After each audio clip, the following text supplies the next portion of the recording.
Сәлеметсіздер ме құрметті киносүйер қауым. Бүгін айтатын киномыз 2010 жылы шыққан қанды кадрлар мен қара әзілге толы «Убойные каникулы», яғни өлімге апаратын демалыс фильмі. Егер бұл киноны көрмеген болсаңыз, міндетті түрде қарап шығуыңызды сұраймын. «Убойные каникулы». Фильм репортердің тылсым оқиғаны түсіріп жатқан сәтінен басталады. Оларды мұнда полицейлер кіргізбей, өздері жасырын түрде кірген. Бұл істеген үшін олар қатты өкінеді. Оқиға 3 күнге артқа оралады. Классикалық ужас жанрлардағыдай студенттер қала сыртына демалуға аттанған. Алғашқы қорқынышты оқиға осы сәтте орын алады. Ребят, мы забыли пиво! Пива алуды ұмытып кеткен олар жол бойындағы дүкеннен сатып алуды ұйғарады. Чет пен Элли дүкенге кіреді. Олар дүкенде Дейл мен Такерді кезіктіреді. Дейл Эллиді көріп ұнатып қалады, бірақ қыз одан қорқып кетеді. Өйткені Дейл мен Такер күдікті көрінеді.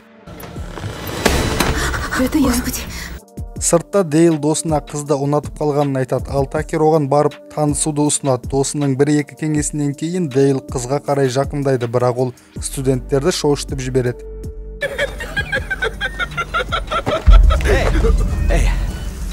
Сосын студенттер кетіп қалады, ал Такер мен Дейл үй ішігіне қарай аттанады. Жолда оларды шериф тоқтатады, бірақ достар ыңғайсыз жағдайда қалады, ал шериф оларды ұната қоймайды. В том месте нет ничего, кроме боли, невообразимых страданий. Сосын олар үйлеріне барып ішке кіреді. Үй ескі, таза емес болса да, оларға қатты ұнайды. Резня в день поминовения. Убит студент. Нападения учащаются. Серия убийств. Кейінгі кадрда демалуды бастап жіберген достарды көреміз. Чет алау жанында қорқынышты әңгімесін бастайды. Резня на день поминовения. Мұнда 20 жыл алдын студенттер демалуға келген, бірақ осындағы жергілікті тұрғындар, яғни ауылбайлар студенттердің бәрін қырып тастаған екен. В общем, кешкісін студенттер шомылу үшін көлге келеді. Мұнда Дейл мен Такер балық аулап жүрген. Осы сәтте Чет Эллиді азғырмақ болады, бірақ қыз оның бетін қайтарып тастайды. Сосын Элли шомылуға барады. Оның шешініп жатқанын Дейл мен Такер көріп қалады. Бірақ Элли оларды байқап қорыққанынан құлап түседі. Басын ұрып алып, есінен танады. Оны көрген Дейл суға секіріп Эллиді құтқарады. Мұны көрген студенттер Эллиді ұрлап жатыр деп ойлап қаша жөнеледі. Достар бірден Четке барады. Олар қызды құтқарамыз деп шешім қабылдайды. Келесі күні Элли Дейл мен Четтің үйінде ойнады. Дейл қобалжып қызды шошытып жібереді.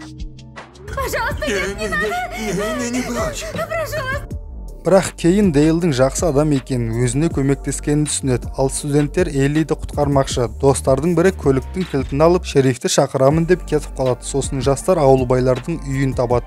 Үйдің ішіне кіру үшін ең жолы болмайтын жігіт кетеді. Бұл уақытта Такер отын аралап жатқан. Ол байқамай араның ұясын бұзып жібереді. Аралар Такерді шағады. Ол аралардан құтылу үшін қолындағы бензопиланы қолданады. Ол студенттерге қарай жүгіреді, ал студенттер қорқып қаша бастайды.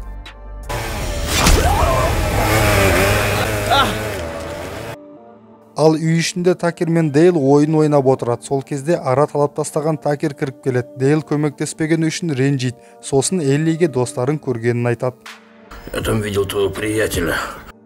Бұл кезде студенттер досының өлігін тауып алады. Олар мұны бізді қорқыту үшін қалдырған ескерту хат деп ойлайды. Ал жүрек жұтқан Чет олармен күресуге бел буады. Ал Такер мен Дейл оларды іздеуге аттанады, бірақ балтадан басқа ештеңе таба алмайды. Сосын олар жастарға Эллиді алып кетіңдер деп хат қалдырады. Ол хатты көрген жастар басқаша ойлап қалады. Ваша подруга у нас. Сосын Дейл есік алдында әжетханаға арналған ор қазып жатады. Оны көрген Элли көмек қолын ұсынады. Ал Такер бұл уақытта отынды майдалап жатты. Сөйтіп жастар Эллидің жер қазып жатқанын көріп, Дейл оған көр қаздырып жатыр деп ойлап қалады. Жастардың бірі ағаштан жасалған найзаны көтеріп, Эллиді құтқару үшін шабуыл жасайды, бірақ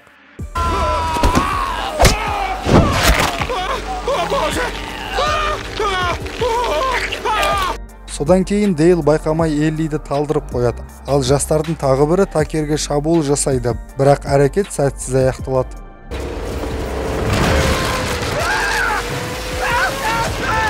Дейл в шоке, Такер в шоке, жастар в шоке, мен де в шоке, сіздерші. В общем, ауылбайлар жастардың әрекетін группабай өзіне өзі қол жұмсау деп түсінеді. Дейл полиция шақырайық дейді, бірақ Такер полиция бұған сенбейтінін айтады. Сөйтіп екеуі бөліктерді жинай бастайды, ал студенттер қорқып отырады. Олар тірі қалғысы келеді, ал Чет олармен күрескісі келетін. Сол сәтте олар полиция көлігінің дыбысын естиді. Студенттердің бірі шерифті ертіп әкелген еді. Сөйтіп жастар шерифпен бірге ауылбайлардың үйіне барады. Ал Такер мен Дейлдің жолы болғыштығы сонша, прям өлікті әкетіп бара жатқанда шериф кеп қалады. Ну, блин. Достар бәрін түсіндіріп бермек болады, бірақ шериф сенбейді. Сөйтіп үйге кіреді, талып қалған Эллиді тексеріп көреді. Осы сәтте бұл кинодағы барлық кейіпкердің жолы болғыш екенін түсінеміз. Внешний вид бывает обманчив. Дейл мен Такер не істеуді білмей қалады. Студенттер одан бетер қорқа бастады. Ал жастардың бірі өзін жоғалтпай шерифтің тапаншасын алып ауылбайларға оқталады. Надо снять предохранители сбоку.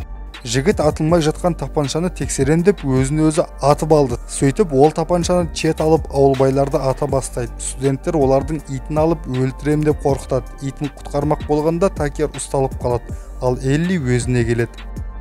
Где они? Где-то там в данный момент пытаются убить моего лучшего друга и моего пса. Бәрін түсінген Элли мәселені шешпек болады. Есік алдына шығып достарының өлігін көреді. Есік алдында хабарлама жатыр еді. Ашып қараса, ішінде Такердің бармағы бар екен. Дейл досын құтқару үшін орманға барады. Жіпке асылған Такерді көріп босатады. Извини. Ал студенттер ауылбайлардың үйіне кіреді. Чет үйді өртемекші болады. Элли оны тоқтатуға тырысады. Жастар Эллиді Стокгольмский синдромға ұшыраған деп ойлайды. Бұл ауру ұрлаушысына ғашық болып қалған құрбандарға айтылады. Сол кезде Такер мен Дейл келеді. Элли өздеріңді басып, шәй ішіп, бір келісіңбе келуді ұсынады. Чет 20 жыл бұрын болған оқиғада өзінің әке-шешесі құрбан болған, тек анасы ғана тірі қалғанын айтады. Когда я родился, моя мать находилась в спецлечебнице. Сол кезде үйге қалған студенттер кіріп келеді. Дейлге шабуыл жасаймын деп бір қызды өлтіріп алады. Ал Чет шамды лақтырады, бірақ ол өзінің досына тиеді. Ал қыз оны құтқармақ болып су шашады. Ал ол су емес спирт болып шығады. Жігіт те үйде жанып кетеді. Такер мен Дейл және Элли шығып үлгереді. Үй жарылып кетеді. По-моему, ты прекрасно поработала. Серьезно? Ага, серьезно. Үй ішінде қалып кеткен Чет қана тірі қалады. Ол оттың арасынан шығып, ауылбайларға шабуыл жасайды. Ауылбайлар көлікке отырып қашып үлгереді, бірақ алысқа емес. Біраздан кейін Дейл оянғанда Эллидің жоқ екенін көреді. Ал Такер ағаш астында жатты. Ол Дейлге біраз мотивация бергеннен кейін өзіне сенімді болған Дейл қызды құтқармақ болады.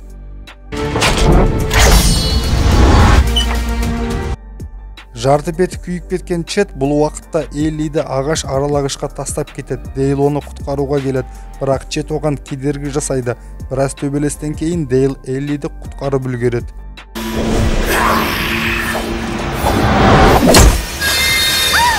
Жоғарыға қашқан Элли мен Дейл Четтің әкесі ауылбай болғанын біліп қалады. Сөйтіп оны Четке айтады. Чет қайғырып тұрғанын пайдаланып, Дейл оны өлтіреді.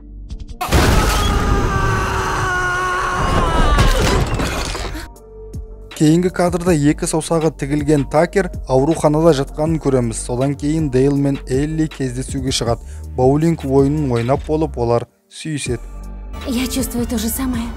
Соңына дейін қарағандарыңыз үшін рахмет. Обзор ұнаған болса лайк басып, пікір жазып, каналды жоғалтпас үшін тіркеле кетіңіздер. Сапалы контенттің бәрі сіздер үшін.